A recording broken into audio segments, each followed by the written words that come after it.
में काबर चर्चित रही से टाइगर बॉय चेंदू। आखिर कैसे हुई शेर संग ओकर दोस्ती? आखिर कौन रही से चेंदू? कैसे खेले हो खुखार जानवर शेर संग? कैसे बनी भारत के सबसे पहले हॉलीवुड हीरो? कैसे खेले हो खुखार जानवर शेर संग?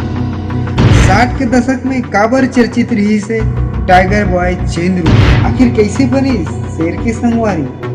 आखिर कैसे हुई शेर संग चेंदू की दोस्ती? जान वो पूरा कहानी सीजी डिस्कवरी चैनल।